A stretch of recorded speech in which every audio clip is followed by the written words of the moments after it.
Alors qu'Octobre Rose tire à sa fin, la sensibilisation autour du cancer du sein continue de rappeler l'importance du dépistage précoce. Se rendre à l'hôpital pour se faire examiner reste le moyen le plus sûr de détecter la maladie à temps et d'augmenter les chances de guérison. Mais au-delà du dépistage, l'alimentation joue également un rôle clé dans la prévention. Et il y a des facteurs nutritionnels qui peuvent augmenter le risque du cancer du sein puisque nous sommes dans Octobre Rose. Et au nombre de ces facteurs nutritionnels, d'abord il y a la consommation excessive des graisses saturées et des aliments ultra transformés.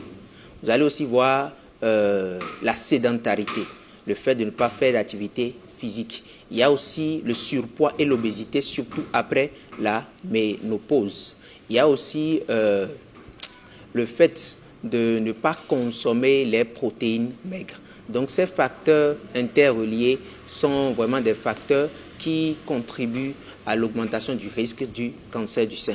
Quelques aliments pour lutter contre cette maladie. L'alimentation à recommander pour le traitement avant peut-être et après le cancer du sein. D'abord, c'est la consommation d'aliments équilibrés, riches en fruits, riches en légumes, riches en légumineuses et en céréales complètes. Il y a aussi la consommation des protéines maigres, notamment le poisson, la volaille. Vous allez voir aussi les œufs. Il y a aussi la consommation des aliments qui ne sont pas ultra transformés. Donc, tous ces aliments que l'on consomme permettent vraiment de réduire le risque du cancer du sein.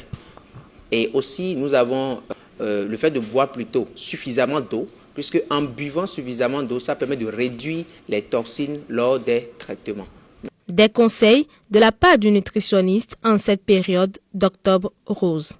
En cette période d'Octobre Rose, je vais seulement dire aux femmes que le cancer du sein n'est pas une fatalité, une maladie où quand tu as, c'est fini, non. Quand le cancer du sein est dépisté très tôt, cela augmente le risque de sauver les vies. Et une bonne hygiène aussi permet de réduire les risques du cancer du sein. Donc nous appelons toutes les femmes à avoir une bonne hygiène de vie, à consommer des aliments riches et équilibrés et aussi à faire souvent les mammographies, à aller souvent vers la consultation auprès des agents de santé pour faire vraiment la mammographie, pour voir, pour dépister tôt si elles ont ou pas le cancer du sein.